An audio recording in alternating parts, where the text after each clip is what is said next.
Staff Sergeant had seen enough combat to know when someone was pretending to be something they weren't. After 3 tours in Afghanistan and countless classified missions, he could spot a fellow warrior from across a crowded room. But as he lay in the sterile hospital bed at Walter Reed Medical Center, watching the petite nurse check his IV with gentle hands, he was certain she was exactly what she appeared to be, a caring civilian who had probably never heard gunfire outside of a movie theater. Sarah moved through the trauma ward with the kind of quiet efficiency that spoke of years of experience. At 28, she had been working at the military hospital for 6 years, ever since graduating from nursing school. Her small frame and soft-spoken manner made patients feel at ease, and her technical skills were beyond reproach. What none of them knew was that before she became Sarah, registered nurse, she had been Captain Sarah, Special Operations Medic with the 75th Ranger Regiment. Winced as he tried to adjust his position. The IED blast that had landed him here had shattered his left leg and filled his body with shrapnel. He was lucky to be alive, but the road to recovery would be long. As Sarah approached with his evening medications, he noticed how she moved. There was something almost too fluid about her gait, too aware of her surroundings. "How are we feeling today, Sergeant?" she asked, her voice carrying a slight accent that he couldn't quite place. She checked his chart with practiced efficiency, nodding his vitals and pain levels. "Better than yesterday, worse than I'd like," replied, studying her face. There was something in her eyes, a depth that seemed inconsistent with someone who had spent her entire career in a hospital. "You mind me asking where you're from originally? Your accent is interesting." Sarah paused for just a fraction of a second, so brief that most people would have missed it, but caught it. "Northern California," she said, preparing his pain medication. "Grew up near the base at Air Force Base, probably picked up the accent from all the military families in the area." It was a good cover story, thought. Plausible, detailed enough to be believable, but not so elaborate as to invite follow-up questions. He had used similar stories himself during undercover operations. "Must have been interesting growing up around all that military culture," he said, watching her reaction carefully. "It was," Sarah replied, administering his injection with the kind of precision that suggested extensive medical training. "Made me want to help service members when they came home. Seemed like the right thing to do." Over the following days, found himself looking forward to Sarah's shifts. She was competent, professional, and had a calming presence that made the long hours of recovery more bearable. But the more he observed her, the more convinced he became that there were layers to Sarah that no one else was seeing. It was the small things that gave her away. The way she unconsciously scanned every room before entering it. How she always positioned herself with a clear line of sight to all exits. The fact that she could start an IV on the most difficult patients on her first try, even when other nurses struggled. Most telling of all was her reaction to unexpected noises. While other staff members might look up curiously at a sudden sound, Sarah would tense and turn toward it with the kind of instant alertness that only came from extensive tactical training. "You know," said during one of her evening rounds, "I've been thinking about what you said about growing up near. My buddy Jake was stationed there for a while. Said they had some pretty intense training exercises that would shake the whole base. Must have been scary for the families living nearby." Sarah's hand stilled for just a moment as she adjusted his blanket. "I got used to it," she said. "You learn to sleep through anything when you're a kid." But had been watching her eyes, and in that brief moment, he had seen something that confirmed his suspicions. It wasn't the look of someone remembering childhood fears. It was the look of someone who had participated in those training exercises, who knew exactly what they sounded like from the inside. The breakthrough came 3 weeks into his stay. Was making his way slowly down the hallway on crutches, building up his strength, when he heard shouting from the nurse's station.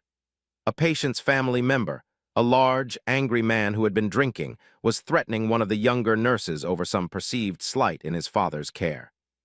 "You people don't know what the hell you're doing," the man bellowed, grabbing the young nurse by the arm hard enough to leave marks. "My dad fought in Vietnam, and this is how you treat him." Moved as quickly as he could on his crutches, but before he could intervene, Sarah appeared seemingly from nowhere. Her transformation was instantaneous and startling. Gone was the gentle, soft-spoken nurse. In her place stood someone whose entire posture screamed military training. "Sir, I need you to release nurse immediately," Sarah said, her voice now carrying an unmistakable tone of command authority. The man, who was easily twice Sarah's size, laughed dismissively. And what are you going to do about it, sweetheart? What happened next took less than 5 seconds.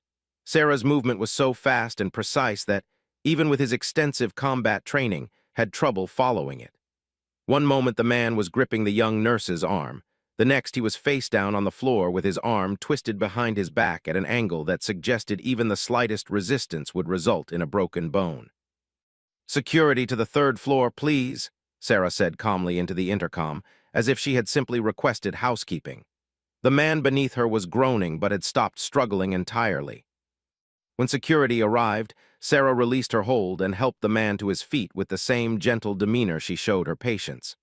"I think there might have been a misunderstanding," she said pleasantly. "Perhaps we can find a quiet place to discuss your concerns about your father's care." Watched in fascination as she diffused the entire situation with a combination of firm authority and genuine compassion. Within 10 minutes, the angry man was apologizing profusely and agreeing to return when he had sobered up.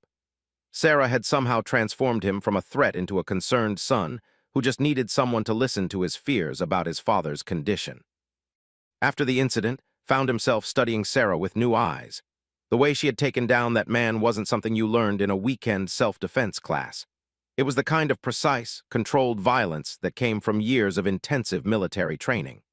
Combined with her medical skills and her ability to read and manage people, it painted a picture of someone with a very specific and very rare skill set. That evening during her rounds decided to test his theory. "That was some impressive work today," he said casually. "Where'd you learn moves like that?" Sarah didn't even pause in checking his vitals. "Hospital security training," she said. "They require all staff to take basic self-defense courses. You'd be surprised how often we have to deal with difficult family members." "I bet," replied, "though most self-defense courses don't usually cover joint manipulation and pressure point control." This time Sarah did pause, meeting his eyes directly. For a long moment they stared at each other in silence. Could see her weighing her options, trying to decide how much he really knew and whether it mattered. "I may have had some additional training," she said finally. "My ex-boyfriend was in the Marines. He taught me a few things." It was another good cover story, thought. But he was certain now that he was right about Sarah. The question was what she had been before she became a nurse, and why she was going to such lengths to hide her past. As the days passed, found himself drawn into an unspoken game of cat and mouse with Sarah. He would drop subtle hints about military life, testing her reactions and knowledge. She would deflect and redirect with skillful precision, never quite lying but never revealing the truth either. It was like watching two chess masters play, each move carefully calculated and full of hidden meaning. The other patients and staff had no idea what was happening. To them, Sarah remained the same caring, competent nurse she had always been, but could see the tension in her shoulders when he asked certain questions, could catch the brief flashes of something harder and more dangerous beneath her carefully constructed facade. He began to wonder what had driven someone with her obvious skills to abandon what must have been a successful military career for the relative anonymity of hospital work. People didn't usually make that kind of dramatic life change without a compelling reason. Had she been injured? Burned out? Was she hiding from something or someone? The mystery deepened when noticed that Sarah seemed to have an unusual amount of knowledge about his own unit and their recent deployments. She never asked direct questions, but she had a way of steering conversations that revealed she knew far more about special operations than any civilian nurse should. It was as if she was conducting her own quiet investigation into his background, just as he was investigating hers. 3 weeks after the incident with the angry family member was finally cleared for discharge. His leg was healing well, and his doctors were confident that with continued physical therapy, he would make a full recovery. As he packed his few belongings, he found himself surprisingly reluctant to leave. Sarah appeared in his doorway as he was signing his final paperwork. "I hear you're getting out of here today," she said, offering him the same warm smile she had given him during his first day. "Yeah, finally," replied. "I have to admit I'm going to miss this place. Specifically, I'm going to miss trying to figure out who you really are, Sarah." For just a moment, her professional mask slipped and caught a glimpse of something raw and vulnerable in her expression. "I think you might be disappointed if you knew the real answer to that question," she said quietly. "I doubt that," replied, studying her face intently. I think the real Sarah might be exactly the kind of person this world needs more of. She looked away, breaking eye contact. Take care of yourself, Sergeant, and listen to your physical therapist. I want to see you make a full recovery. As made his way out of the hospital, he couldn't shake the feeling that he was missing something important. Sarah was clearly someone special, someone whose skills and dedication deserved recognition rather than concealment. But he also understood that everyone had reasons for the choices they made, and sometimes those reasons were too personal and too painful to share with strangers. He had no way of knowing that within 48 hours, those carefully hidden skills would be put to a test that would shatter Sarah's quiet anonymity forever, and force her to confront a past she had worked so hard to leave behind. 2 days after his discharge, Sarah was working the night shift when everything changed. It was 2:17 a.m. on a Tuesday when the first signs of trouble appeared. She was checking on patients in the trauma ward when she noticed something that made her blood run cold. The usual security guard who patrolled this section was nowhere to be seen. Sarah had learned long ago to trust her instincts, and right now they were screaming that something was wrong. The hospital felt different tonight. Too quiet. The normal sounds of night shift activity, distant conversations, the soft beeping of machines, the occasional footstep in the hallway, had been replaced by an unnatural silence that reminded her of the moments before an ambush. She moved through the ward with renewed alertness, her nursing duties now secondary to a growing sense of unease. As she passed the nurse's station, she noticed that who should have been manning the desk was also missing. The computer was still logged in, a half-finished patient chart glowing on the screen, as if it had simply vanished in the middle of her work. Sarah's military training kicked in automatically. She reached for her phone to call security, but there was no signal. That wasn't unusual in certain parts of the hospital, but combined with the missing personnel, it set off every alarm bell in her head. She moved to the landline at the nurse's station and lifted the receiver, dead silence. The phone lines had been cut. Moving with the fluid grace that had once made her one of the Army's most effective special operations medics, Sarah began a systematic reconnaissance of the ward. She kept to the shadows, using her knowledge of the hospital layout to remain unseen while gathering intelligence about what was happening. In the east wing, she found the nurse was unconscious but breathing, zip-tied to a chair in a supply closet. Next to her was the missing security guard, similarly restrained. Both had been drugged. Their breathing was steady, but their responses sluggish. Sarah checked their vitals quickly, confirmed they would be okay, but left them where they were. Moving them now might alert whoever was responsible for their condition. As she continued her sweep, Sarah began to piece together what was happening. The trauma ward housed 43 patients, ranging from recovering soldiers like had been to civilian accident victims. But there was one patient who was different from all the rest. A man in room 314 who had been brought in 3 days ago under heavy FBI security. Had been in federal custody when she was involved in a car accident that left her with multiple fractures and internal bleeding. She was a key witness in a major terrorism case, scheduled to testify before a grand jury about a plot to attack multiple military installations. The FBI had maintained a constant presence outside her room, but Sarah now realized that those agents were also conspicuously absent. Moving carefully toward room 314, Sarah caught her first glimpse of the infiltration team. 3 men in dark tactical gear were positioned in the hallway, speaking in hushed tones into throat microphones. They were armed with suppressed weapons and moved with the disciplined precision of military professionals. This wasn't a random attack. It was a carefully planned extraction operation. Sarah retreated to a supply closet and quickly assessed her options. The hospital's communication systems had been compromised, the security staff neutralized, and an unknown number of hostile operatives were working to extract a federal witness. The police wouldn't know anything was wrong until the morning shift arrived and found the chaos. By then, would be long gone, and the terrorism case would collapse without her testimony.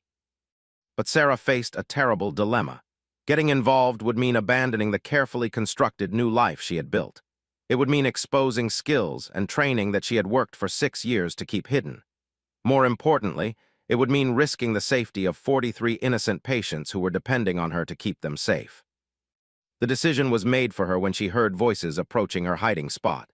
2 more operatives were conducting a systematic sweep of the ward, checking each room to ensure no witnesses remained conscious. They were speaking in accented English. Russian, Sarah realized, which made sense given background. "Sector clear," one of them reported quietly. "Continue to medical storage."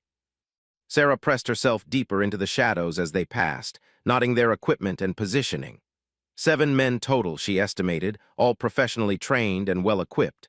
Under normal circumstances, this would be the point where she called for backup and waited for the cavalry to arrive. But these weren't normal circumstances, and backup wasn't coming. As the operatives moved past her position, Sarah began to transform. It was like watching a butterfly emerge from its cocoon in reverse. The gentle, caring nurse disappeared, replaced by someone harder, more dangerous, and infinitely more capable. She had spent 6 years suppressing this part of herself, but it came flooding back now with stunning clarity. Moving with silent precision, Sarah made her way to the hospital's maintenance areas where she kept supplies that the other staff didn't know about. Hidden behind false panels and in unmarked containers were items that would have raised serious questions if discovered.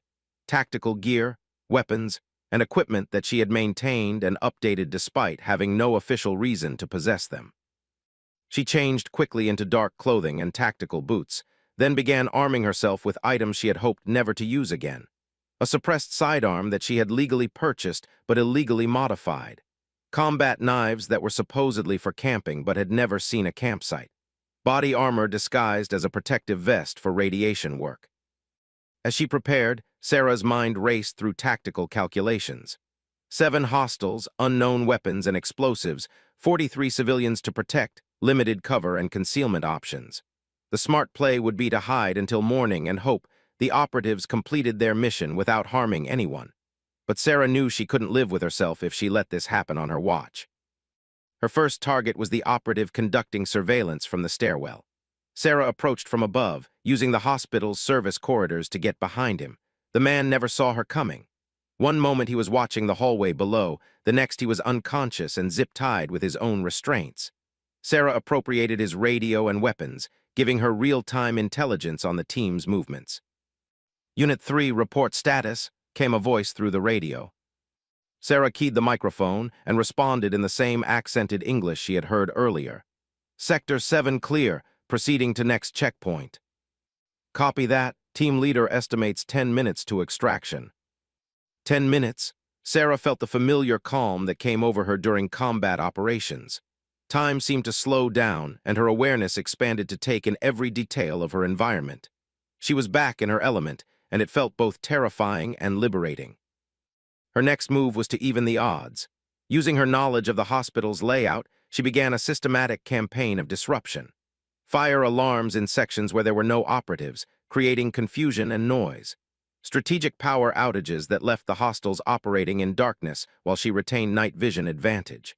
Emergency lockdown protocols that sealed off sections of the building, forcing the team to move through predictable. The voice on the radio became increasingly agitated. "What the hell is happening down there? Report." "Unknown interference with building systems," came a reply. "Possible technical malfunction." "There are no malfunctions," the team leader snapped. "We have a problem. Execute the contingency plan." Sarah's blood went cold as she heard the change in tone. The contingency plan, whatever it was, didn't sound like something that would be good for the patients under her care. Moving quickly to the central nurses' station, she began implementing her own contingency plan. Using the hospital's PA system, she began broadcasting a coded message that would alert any law enforcement officers who might be monitoring emergency frequencies. It was a long shot, but it was all she had. Then she heard gunfire, not the suppressed weapons the operatives had been carrying, but the loud, sharp crack of unsuppressed rounds. Someone was fighting back, and that could only mean one thing. They had discovered that not all of the hospital's staff had been neutralized. Racing toward the sound, Sarah found 2 operatives advancing on the pediatric ward where several young patients were housed. They were firing at someone behind a barricaded door, probably a nurse or doctor who had hidden when the trouble started. Sarah's transformation was now complete.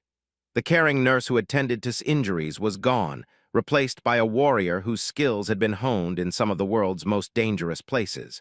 She moved like a ghost through the corridors, striking with surgical precision at targets who never saw her coming.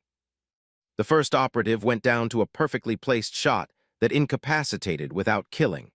The second lasted long enough to turn toward her before a combat knife found the gap in his body armor. Sarah retrieved their weapons and moved on, hunting the remaining members of the extraction team with methodical efficiency.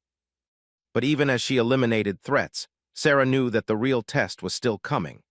The team leader and his remaining operatives would be concentrated around room, and they would be expecting resistance now.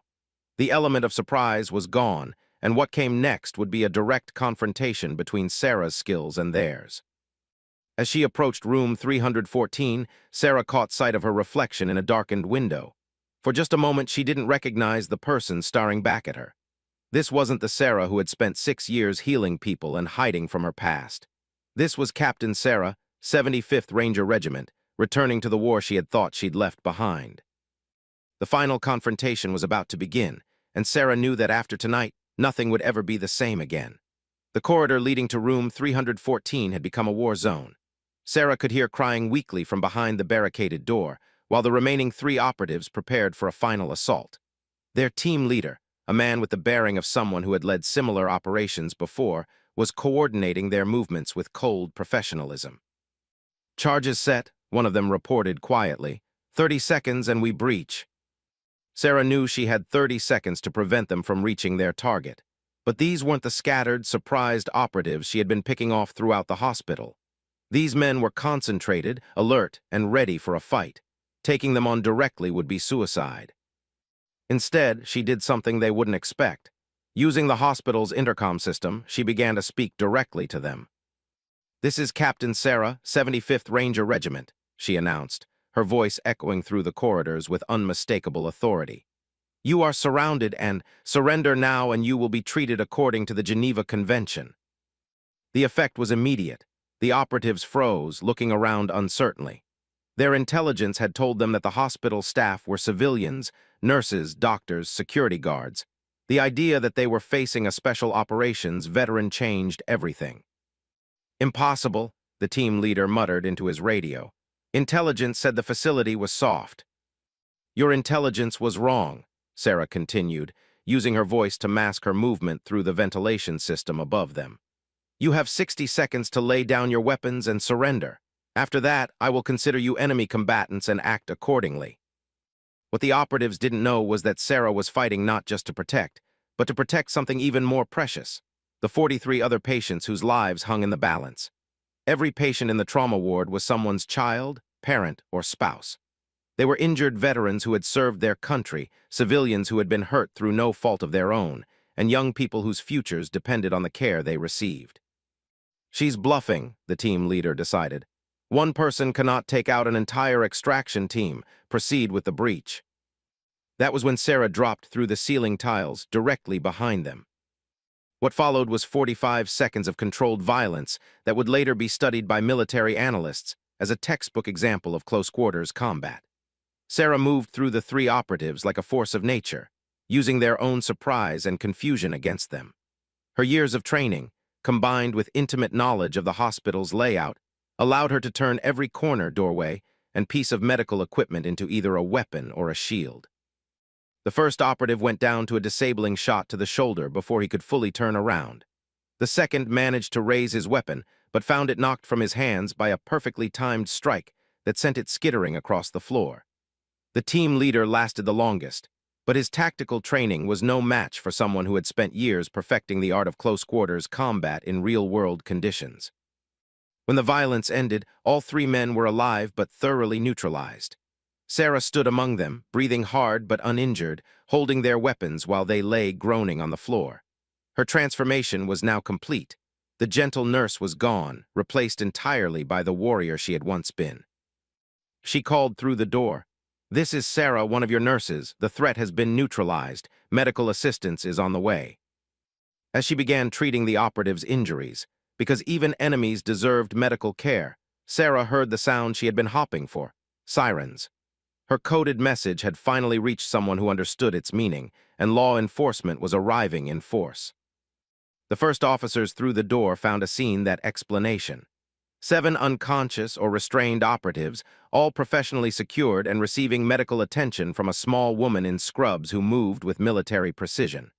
The patients were all safe, was secure, and the extraction operation had been completely thwarted. "Ma'am, I'm going to need you to step away from the suspects," the lead officer said, his hand resting cautiously on his weapon.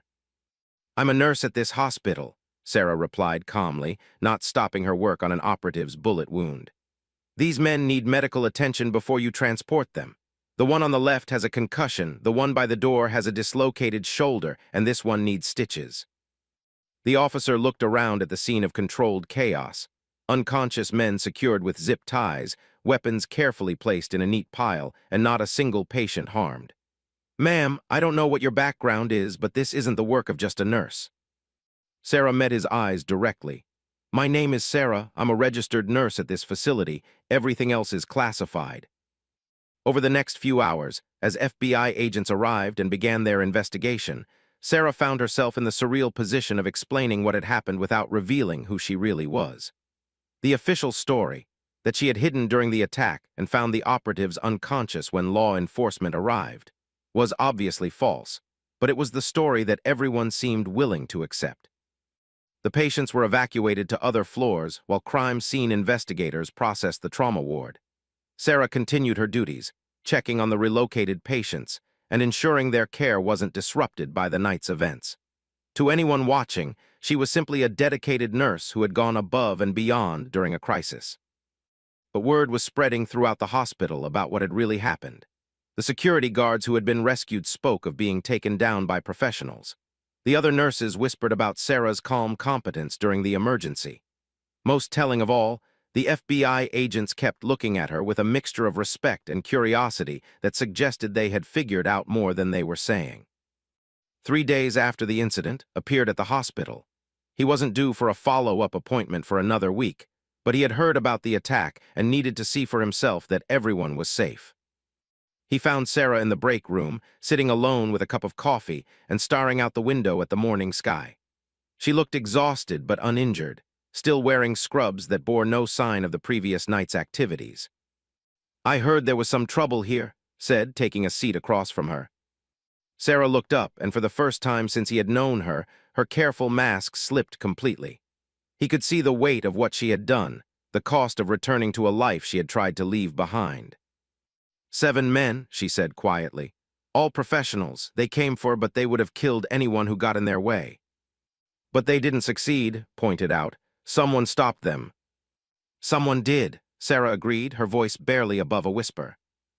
They sat in silence for a long moment, both understanding the significance of what wasn't being said.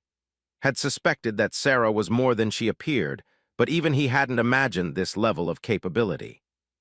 "I spent 6 years building a life where nobody died," Sarah said finally. 6 years healing people instead of hurting them. Do you know how long it's been since I had to shoot someone?" "Long enough that you thought you'd never have to do it again," replied. "I came here because I wanted to save lives, not take them. I wanted to be someone who healed instead of someone who destroyed." Sarah's hands were steady as she held her coffee cup, but could see the emotional toll in her eyes. "Last night you saved 43 lives," said. "Every patient on that ward, probably nurses and doctors who would have been in the way. How is that destruction?" Sarah was quiet for a long time, considering his words. "The FBI wants to debrief me," she said eventually. "They know I'm not just a nurse, even if they can't prove it. My commanding officer from the Rangers called this morning. Apparently word has reached some very high levels about what happened here." "What did you tell them?" "That I'm Sarah, registered nurse, and I was lucky to survive." She looked up at with a small, sad smile. "But we both know that luck had nothing to do with it." Over the following weeks, the investigation into the attack continued. The 7 operatives were revealed to be part of a sophisticated organization dedicated to preventing from testifying. Their failure had broader implications for national security, and the person responsible for stopping them became a subject of intense interest for multiple agencies. But Sarah continued her work as if nothing had changed. She tended to patients, worked her shifts, and maintained the same professional demeanor that had characterized her entire nursing career. The only difference was that now, occasionally, she would catch federal agents watching her from the corridors, or find that certain patients had background checks that went deeper than usual. Returned for his scheduled follow-up appointment, and found Sarah preparing his examination room with the same gentle efficiency she had always shown. But now, he understood what he was really seeing. Someone whose dedication to healing was so strong that she had walked away from a military career to pursue it, and whose skill at protecting others was so profound that she could eliminate 7 professional killers without losing a single patient. "How's the leg feeling?" Sarah asked as she checked his progress. "Better every day," replied. "The physical therapist says I should make a full recovery." "Good, that's what we want to hear." She made notes on his chart with the same careful attention to detail that had once characterized her mission reports. "Can I ask you something?" said as she wrapped up the examination. "Of course. Do you regret it, what happened that night?" Sarah paused in her work, considering the question seriously. "I regret that it was necessary," she said finally. "I regret that 7 men made choices that put them in conflict with 43 innocent people. But do I regret stopping them? No, I don't regret that. The patients don't know what you did for them." "That's the point," Sarah replied. "They shouldn't have to know. They should be able to focus on getting better, not on the fact that someone tried to hurt them." As prepared to leave, he realized that Sarah represented something rare and valuable, someone whose skills had been developed for war but whose heart was dedicated to peace. She had found a way to use her abilities in service of healing rather than destruction, and when forced to return to violence, she had done so only to protect the innocent. "Thank you," he said as he reached the door. "For what?" Sarah asked, though they both knew the answer. "For being exactly who you are," replied. "Both versions of you." After he left, Sarah returned to her duties, checking on patients and preparing medications with the same quiet competence that had defined her nursing career. But now, she understood something that she hadn't before. Running from who you were was sometimes less important than choosing how to use who you were. She was Sarah, registered nurse. She was also Captain Sarah, 75th Ranger Regiment, and sometimes being both was exactly what the world needed.